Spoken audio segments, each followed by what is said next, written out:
Selamat pagi, Om Swastiastu, dan salam sejahtera untuk kita semua. Perkenalkan, nama saya Gede Bagus Aditya dengan 3 digit NIM terakhir 29 sebagai perwakilan untuk membuka penjelasan mengenai studi proyek kami, yaitu Pemphigus vulgaris. Next.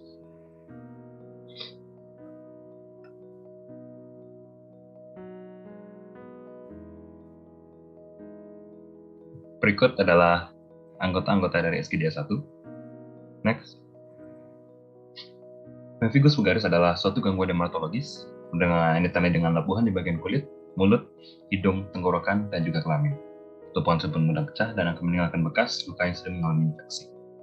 Pemphigus vulgaris sendiri merupakan suatu dermatosis bulosa autoimun kronis yang dihasilkan melalui produksi autoantibodi terhadap desmoglein 1 dan 3. Pemphigus vulgaris sendiri merupakan subtipe penyakit yang paling umum, ditandai dengan lepuh lembek pada saat lendir, kulit yang mudah pecah, erosi besar yang menyakitkan, tidak mudah sembuh, dan jika ditandai dengan benar akan menyebabkan infeksi serius mengancam jiwa dan gangguan metabolisme. Next. Berikut adalah tujuan dari dibuatnya SP mengenai Pemphigus vulgaris ini. Next. Dan berikut adalah manfaat dari dibuatnya studi project ini. Next. Baik, selanjutnya adalah definisi dari Pemphigus vulgaris. Sebelumnya, perkenalkan, nama saya Pandima Digita Widayanti dengan 3 digit NIM terakhir 071. Jadi, Pemphigus vulgaris adalah gangguan autoimun yang menyerang kulit dan membran mukosa secara kronik. Pemphigus vulgaris merupakan varian klinis dari pemphigus yang paling umum terjadi, dengan onset antara 40 dan 60 tahun. Karakteristik dari Pemphigus vulgaris adalah perkembangan blister yang rapuh dan mudah pecah yang menimbulkan erosi dengan rasa nyeri pada kulit dan selaput lendir, di mana ini paling sering terjadi di dalam mulut.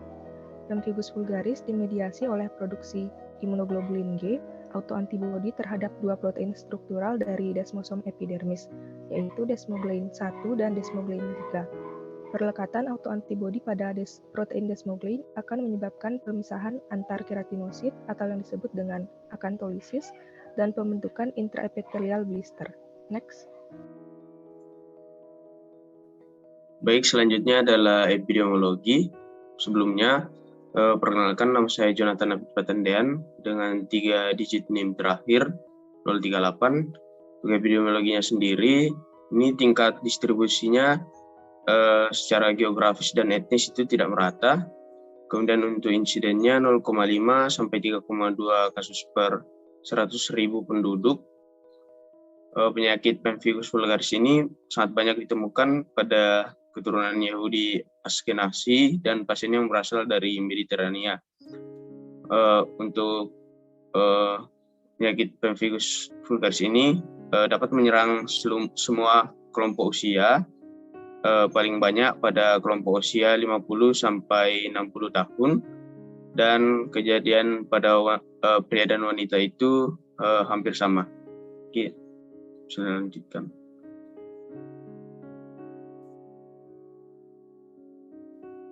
Baik, selanjutnya adalah etiologi. Perkenalkan, nama saya Andi Nikita Cantara dengan 3 digit yang terakhir 041.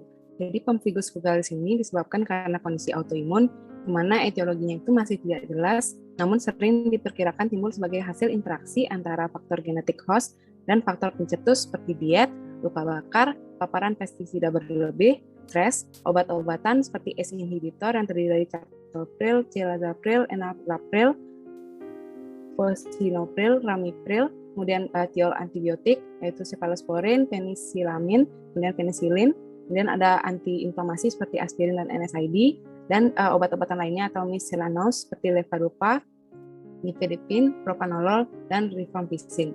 Kemudian ada juga terjadi karena infeksi virus seperti herpes simplex virus, kemudian HHV8, kemudian Epstein-Barr virus, dan cytomegalovirus. Baik, selanjutnya patofisiologi. Perkenalkan, nama saya Zarovana dengan 3 digit terakhir 241. Untuk patofisiologi Pemphigus vulgaris ini ada komponen permukaan sel yang dikenal sebagai protein desmoglein yang merupakan komponen desmosom di antara keratinosit. Khususnya pada siratum spirosum, karena duri yang merupakan desmosom dapat dilihat di antara sel-sel yang bergabung dalam lapisan epidermis. Desmosom berkontribusi pada kekuatan mekanik dan integritas di antara sel serta diferensiasi seluler. Antibodi terhadap 2 Desmoglein yang paling umum adalah 1 dan 3 yang menyerang struktur epitop desmosom bisa menyebabkan kerusakan, khususnya subkelas imunoglobulin dari autoantibody ini adalah IgG4. Pada dasarnya, reaksi hipersensitivitas tipe 2 terjadi di mana antibodi menempel dan menghancurkan reseptor permukaan sel dan menyebabkan hilangnya integritas antara keratinosit di stratum spinosum dan hilangnya konektivitas antar sel. Hal ini disebut sebagai proses akantolisis.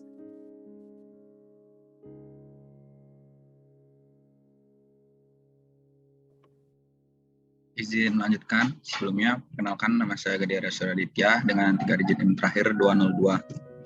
Pemphigus vulgaris ini seperti penyakit autoimun lainnya terkait dengan variasi kompleks histokompatibilitas utama atau MHC. MHC ini adalah struktur yang terletak pada sel imun tertentu seperti sel B dan makrofag yang menjalankan fungsi imunologi seperti mempresentasikan ke sel T dan mengenali antigen asing dan inang. Gen Human Leukocyte Antigen atau HLA mengkodekan MHC sehingga variasi yang berbeda pada gen ini menyebabkan fungsi imunologi yang berbeda di hilir. Terdapat ada banyak pengamatan klinis dan eksperimental untuk relevansi patogen dari autoantibody terhadap DSG1 dan DSG3 pada Pemphigus vulgaris. Namun tidak semua antibodi anti-DSG ini bersifat patogen. Pada beberapa pasien dengan Pemphigus vulgaris mungkin ditemukan bahwa konsentrasi serum anti-DSG3 tidak berkorelasi dengan aktivitas penyakit dan mungkin bertahan hingga berkurang. Peran patogenik di antibodi anti-DSG pada Pemphigus ditunjukkan oleh fenotipe klinis dengan erosi parah, gambaran mikroskopis pembelahan suprabasal pada tikus yang kekurangan DSG1 epidermal, dan efek patogenik IgG anti-DSG3 in vitro. Kontribusi antibodi terhadap antigen non-desmosal terhadap patofisiologi Pemphigus ini ditunjukkan oleh korelasi konsentrasi serum asetilkolin antimuskarinik IgG reseptor dengan tingkat keparahan penyakit dan efek kopatogenik antibodi antimitokondria selain anti-DSG IgG in vitro. Next. Ini adalah gambar diagram skematik dari epidermal desmosom. Next.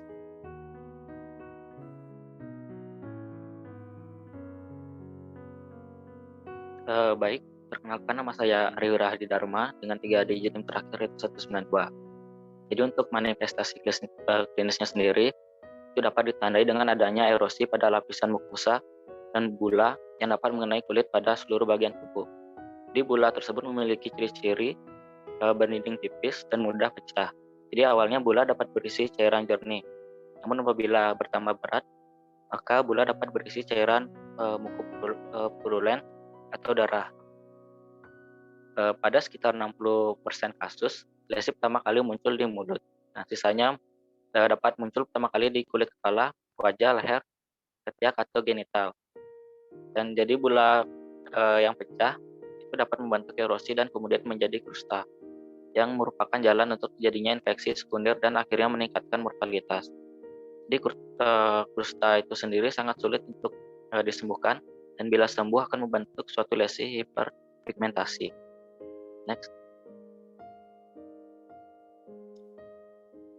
Pemeriksaan penunjang. Sebelumnya perkenalkan nama saya Putrisa Putra, 3 digit NIM terakhir 220. Diagnosis Pemphigus vulgaris dapat ditegakkan melalui kombinasi antara temuan klinis dan juga pemeriksaan penunjang seperti direct immunofluorescence atau immunofluorescence secara langsung, serologi, dan histologi dari biopsi lesi. Nah, pemeriksaan secara histopatologi bertujuan untuk mengidentifikasi tingkat pembelahan lepuh dan membedakan Pemphigus dengan lesi bulosa subepidermal lainnya. Nah, dilakukan pada blister yang utuh yang muncul kurang dari 24 jam dengan tepi yang optimal, atau biopsi dapat diambil pada sampel daerah perilesional. Temuan histologis yang khas dapat ditemukan berupa lepuh intraepidermal yang disebabkan oleh akantolisis yang terdiri dari pemisahan keratinosit tepat di atas lapisan sel basal karena hilangnya perlekatan dengan sel normal. Beberapa sel inflamasi juga ditemukan, khususnya eosinofil dapat diamati pada bagian dalam rongga lepuh. Next.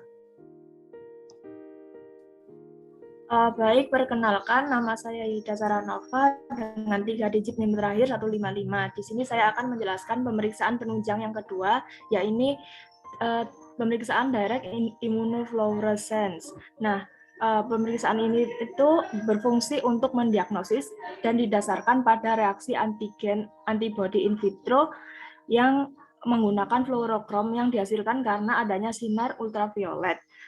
Kemudian tes ini berfungsi untuk mengidentifikasi autoantibody IgG dan C3 menggunakan sampel kulit atau mukosa dari pasien. Adapun gambaran khas pada tes ini adalah ketika terdapat deposisi jaringan, fluorokrom akan bersinar dengan warna hijau apel. Next. Untuk pemeriksaan penunjang yang ketiga, yakni ada pemeriksaan serologi.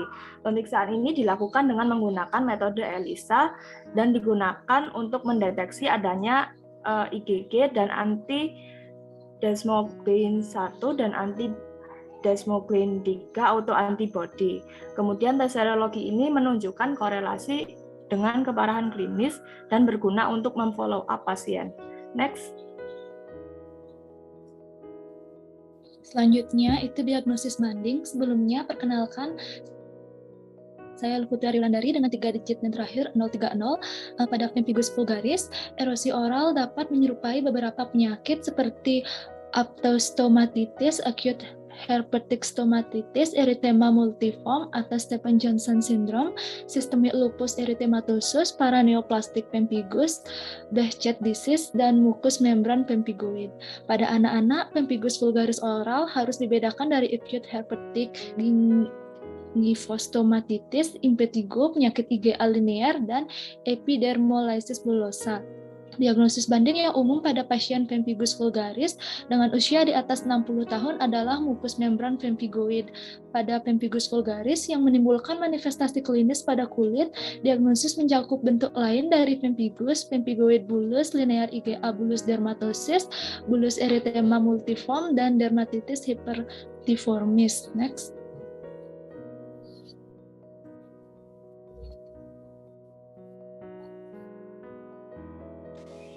Baik, selanjutnya adalah tata laksana. Sebelumnya, perkenalkan nama saya Sirti Parmamsa dengan 3 digit NIM terakhir yaitu 254. Nah, jadi penata laksanaan harus segera dilakukan setelah terdiagnosis karena lesinya itu akan cepat berkembang walaupun hanya sedikit.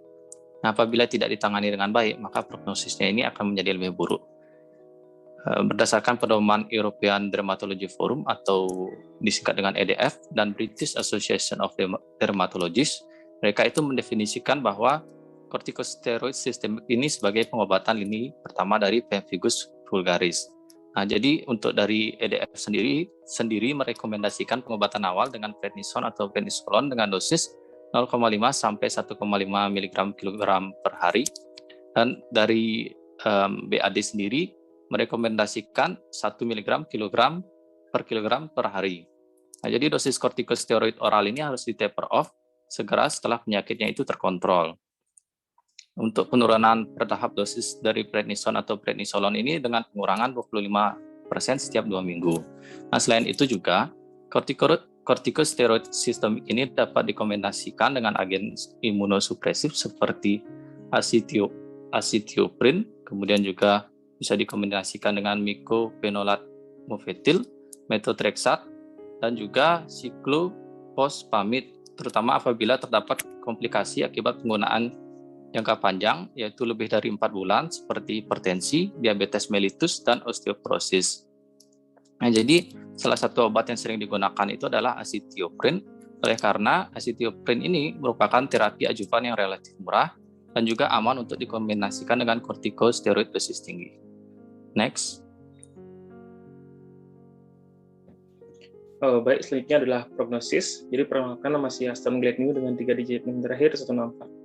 Untuk tingkat keparahan dan perjalanan alami, pemphigus vulgaris ini bervariasi. Pengobatan steroid sistemik secara signifikan telah mengurangi angka kematian. Nah, perawatan tindak lanjut dan respon terhadap pengobatan untuk pemphigus vulgaris harus dipantau secara ketat. Kontrol penuh dari penyakit biasanya dapat tercapai, namun harus diobservasi karena seringnya terjadi kekambuhan. Septikemia merupakan penyebab utama kematian. Pasien sering mengalami luka bakar parah dengan hilangnya sawar kulit mukosa yang dapat meningkatkan risiko terjadinya infeksi, gangguan metabolisme, dan elektrolit. Lesi oral cenderung lebih resisten terhadap pengobatan. dan dapat bertahan selama bertahun-tahun dan secara signifikan mengganggu kualitas hidup pasien. Untuk pasien dengan pemphigus vulgaris ini, tingkat kelangsungan hidupnya itu lebih rendah daripada populasi umum, begitu pula dengan pasien yang didiagnosa pada usia yang lebih tua. Untuk kelangsungan hidup rata-rata pasien itu 10,1 tahun, dengan range 0,2 tahun hingga 29,8 tahun. Dan tidak ada perbedaan yang signifikan dalam kelangsungan hidup antara pria dan wanita. Next. Selanjutnya, kesimpulan. Perkenalkan kembali, saya Luputi Ariulandari dengan 3 digit NIM terakhir 030. Pemphigus vulgaris itu adalah gangguan autoimun yang menyerang kulit dan membran mukosa secara kronik. Pemphigus vulgaris dapat menyerang semua kelompok usia, baik itu balita hingga usia lanjut.